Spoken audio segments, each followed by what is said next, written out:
voilà notre 5e mouvement, Rolling Back. Certains l'appellent Rolling Like a Ball, rouler comme une boule.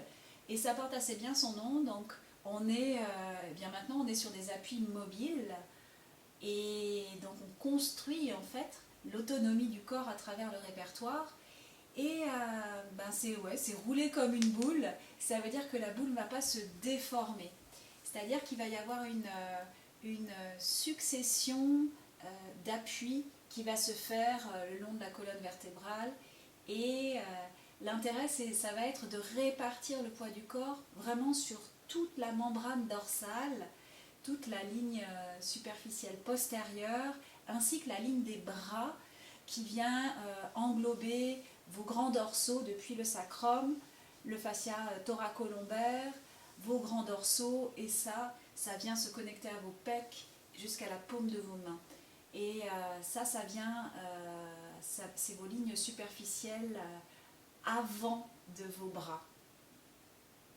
Alors, j'ai pris un élastique qui est assez long, mais c'est pour vous montrer là l'importance maintenant de ce mariage entre la compression et la tension.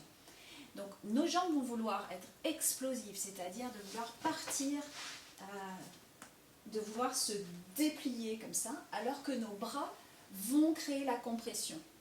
Les jambes vont créer la tension et nos bras la compression. Et de ces deux-là vont naître le volume. Et c'est ce qu'on va interroger en fait dans le rolling back. Le volume qui se déplace et qui change d'appui en permanence sans perdre le volume. Donc à chaque fois que le corps va toucher un endroit différent de la colonne, eh bien le volume ne se dégonfle pas et le corps récupère sa biotenségrité. Alors, je vais mettre cet élastique à l'arrière pour vous montrer.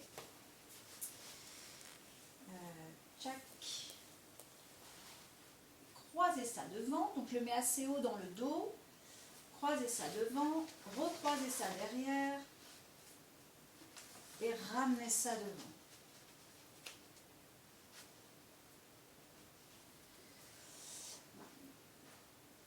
L'envie là, c'est que là on est en train de, avec l'élastique, je vous montre de reproduire la compression des bras et la tension. Donc les jambes, on se pousse dans l'élastique pendant que les bras ramènent les jambes. Et ici, ça va nous intéresser d'aller chercher un endroit où on est entre les ischions et le coccyx. Un endroit assez magique. Un endroit de suspension du corps. Et si vous voyez la forme de mon corps, c'est comme un 6. Depuis mon coccyx jusqu'au sommet de mon crâne. C'est un 6. C'est un 6 qui va rouler. Mes jambes s'écartent dans mes mains. Les pieds ont envie de faire une extension. Donc j'ai envie de faire une extension de hanche, une extension de genou. C'est ce qui va permettre de libérer l'avant des hanches et d'aller trouver cette membrane dorsale, cette ouverture à l'arrière. Et on va prendre le temps, comme une voile, venir inspirer dans le dos, d'inspirer dans le dos. C'est vraiment on gonfle, inspire, et puis il y a un moment donné où le vent se lève, il y a une brise un peu plus forte. Dans la prochaine inspire, ça nous fait partir en arrière, et dans l'expire, ça nous ramène en avant. Inspire, l'air dans les poumons à l'arrière, expire, ça nous ramène à l'avant. Donc le jeu, il va être de trouver ce point de suspension à l'arrière et ce point de suspension à l'avant, entre ischion et coccyx et dans le haut des thoraciques, absolument pas dans les cervicales. On peut toujours glisser une feuille de papier entre la tête et le sol. On enlève l'élastique. Et puis on va aller maintenant utiliser les bras pour envelopper ses jambes et reproduire finalement la sensation que nous a offert l'élastique. Donc c'est un enveloppement. On peut mettre. Originalement, il y a cette option-là d'aller croiser, mais ça demande d'avoir beaucoup d'espace à l'intérieur des jambes, des hanches. On peut aller mettre nos mains ici, là, et de trouver, de vraiment aller pousser les genoux dans l'intérieur des coudes. Vraiment, je pousse, et pendant que mes bras referment mes jambes.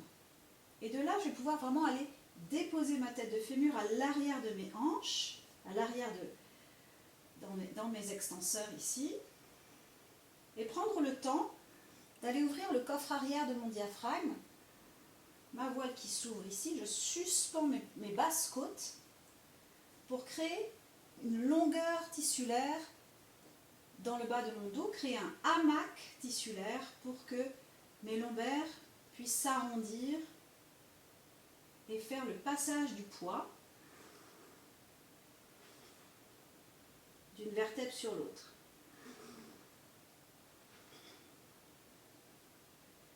C'est un U.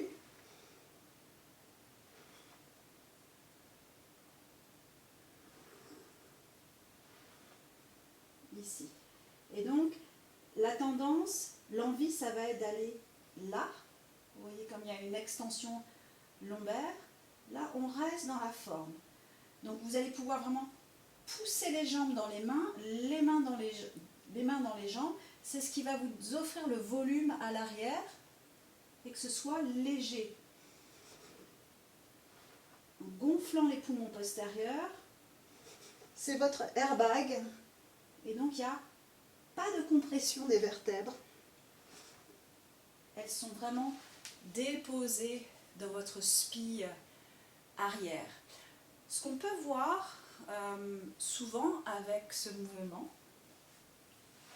c'est ça, où la boule se déforme.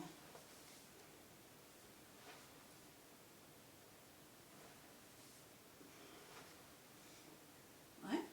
Donc, ce qu'on va vouloir faire, c'est vraiment créer, augmenter la tension de la membrane de la boule.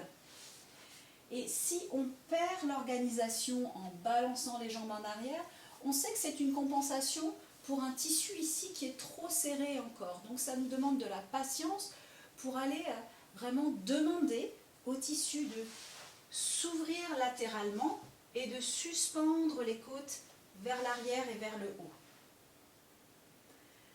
Pour éviter justement d'aller balancer les jambes et que ce soit vraiment là le maintien de la forme qui puisse rouler et de pouvoir finalement informer tous les contours du corps, en tout cas ce qui va toucher le sol, que le poids est distribué sur la globalité.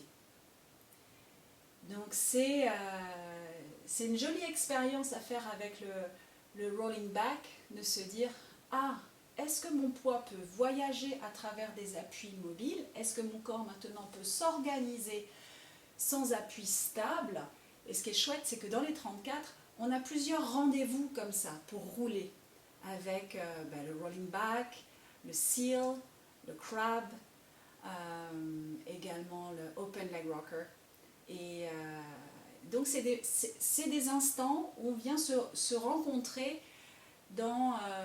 où on interroge le corps, on se dit « Ah, est-ce que comment ça s'organise où tout à coup je peux être finalement non pas sédentaire dans mes appuis, mais que mon corps a compris que tout cela est biotensègre. » Et là, j'aimerais aborder le momentum. On l'avait vu dans le One Leg Circle. Et bien à présent, on va observer comment il y a une accélération, décélération des tissus qui nous permettent de trouver un rythme qui est le rythme personnel de chacun. Donc, je vais le refaire et puis vous allez voir qu'à un moment donné, il y a une suspension du mouvement à chaque bout en fait du rolling back.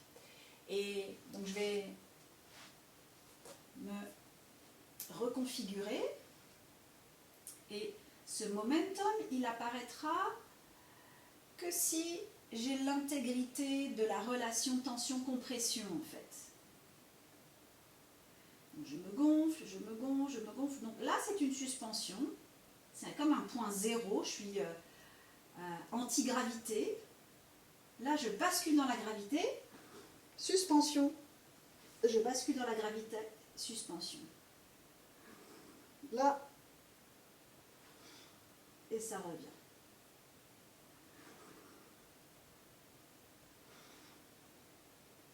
Donc vous pouvez voir qu'il y a, dans le mouvement, il y a, à un moment donné, il y a un silence. Et ce silence-là, il est manifesté pour tout à coup rencontrer une équation impeccable de ce rapport à la gravité et du sol. Et tout à coup, on devient en apesanteur dans son propre corps. Il ne faut pas oublier qu'on est presque 80% d'eau, donc on peut flotter dans ce corps et on joue avec la gravité pour monter en elle et s'affranchir du poids du corps.